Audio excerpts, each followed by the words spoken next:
আসসালামু আলাইকুম। আজকে যাচ্ছি ঢাকা বিশ্ববিদ্যালয় পিঠা উৎসবে। বরাবরের মতো আমরা এবারও 6 জন যাচ্ছি। দুটা রিক্সা নিয়ে যাচ্ছি।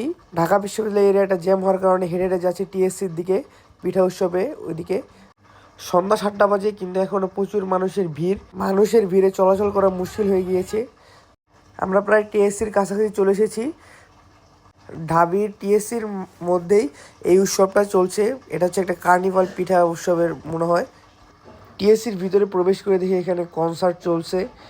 কনসার্টে ঢাকা বিশ্ববিদ্যালয়ের টিচার্সরা তাদের মূল্যবান বক্তব্য দিচ্ছে। একটু পরে এখানে নাকি গান বাজনা হবে, তো আমরা ততক্ষণ থাকবো না।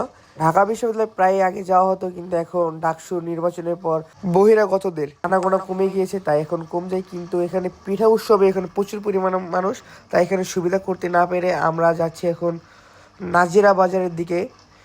ফকির যারা বাণিজ্য মেলায় যেতে পারছে না, বংশে মানে টাকা পয়সার অভাবে, সময়ের অভাবে, তারা আসছিল টিএসসি। এখন টিএসসি তে এত মানুষের ঠেলায় আমরা বাইরে দিতাম করে, আমরা তাই এখন শহীদ হতে যাচ্ছি। আমাদের ছোট ভাই রাকিবের কলেজ এটা। বাইরের দিক দিয়ে কলেজটা দেখতে বেশ ভালোই লাগছে। একটু সামনে এসে দেখতে পেলাম বুয়েট কলেজ। নাজিরা বাজার রাস্তা হারিয়ে ফেলার কারণে এখন আমরা গুগল ম্যাপের মাধ্যমে যাচ্ছি। সামনে পেয়ে গেলাম ডিএমসি ড্রিম কলেজ। হাঁটতে হাঁটতে প্রায় নাজিরা বাজারের কাছে চলে এসেছি আমরা। সবাই দেখে শুনে এখন বিসমিল্লাহ কাবাবের উদ্দেশ্যে রওনা দিলাম, কারণ বিসমিল্লাহ কাবাবের কাবাব খাওয়ার ইচ্ছে ছিল সবার। বিসমিল্লাহ কাবাবের প্রথম ব্রাঞ্চে প্রচুর পরিমাণে মানুষ থাকায় আমরা সেকেন্ড ব্রাঞ্চে যে বসি, ওখানে সিট নেই। বিসমিল্লাহ কাবাবের এই কাবাব থেকে আমরা কাবাব এবং কট অর্ডার করে খাই।